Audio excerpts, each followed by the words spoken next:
1995 റേഞ്ചിൽ modal cotton ഫാബ്രിക്കിൽ വരുന്ന സെറ്റാണ് കാണുന്നത്. നമുക്ക് ഇതിലൊരു സിൽക്ക് മിക്സ് വരുന്നുണ്ട്. നല്ല സോഫ്റ്റ് ആയിട്ടുള്ള ഫാബ്രിക് ആണ്. നല്ലൊരു ബോർഡർ കൊടുത്തിട്ടുണ്ട്. കോൺട്രാസ്റ്റ് ബോർഡർ ആണ് വന്നേക്കുന്നത്. പെയർ ചെയ്തിരിക്കുന്ന സാൻഡോൺ സിൽക്കിന്റെ ബോട്ടവും സെയിം തന്നെ നല്ല സോഫ്റ്റ് ആയിട്ടുള്ള ദുപ്പട്ടയാണ് കൊടുത്തേക്കുന്നത്. ഇത് നമുക്ക് നല്ലൊരു ലൈറ്റ് ഒരു മെറൂൺ ടോണിലേക്കാട്ടോ വന്നേക്കുന്നത്. യെല്ലോ ഷെയ്ഡ് വരുന്നുണ്ട്. കോമ്പിനേഷൻ വരുമ്പോൾ ഗ്രീൻ കളറാണ് വന്നേക്കുന്നത്. ഇവിടെ നമുക്ക് വരുമ്പോൾ ഗ്രീൻ ആൻഡ് ബ്ലൂ ഷെയ്ഡിൽ വരും. ഇത് വരുമ്പോൾ ബ്ലൂവും റെഡും കൂടിയാണ് വന്നേക്കുന്നത്. അങ്ങനെ ഒരു മെറൂൺ കളറാട്ടോ, റെഡ് അല്ല മെറൂൺ കളർ. അങ്ങനെ 4 ഷെയ്ഡിലാണ് നമുക്ക് ഈ സെറ്റ് അവൈലബിൾ ആയിട്ടുള്ളത്. ഫസ്റ്റ് പാറ്റേൺ നമ്മൾ കാണുന്ന ഈ ഒരു ബ്ലൂ ഷെയ്ഡാട്ടോ, നല്ല സോഫ്റ്റ് ആയിട്ടുള്ള ഫാബ്രിക് ആണ്.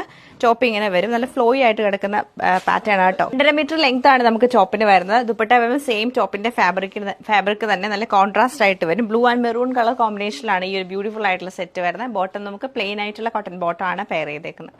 ഇത് നമുക്ക് നല്ല ഭംഗിയായിട്ടുള്ള ഗ്രീൻ ആൻഡ് ബ്ലൂ കളർ കോമ്പിനേഷനിലാണ് വന്നേക്കുന്നത്.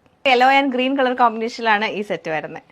മെറൂൺ ആൻഡ് ബ്ലാക്ക് കളർ കോമ്പിനേഷനിലാണ് ഈ സെറ്റ് വന്നേക്കുന്നത്.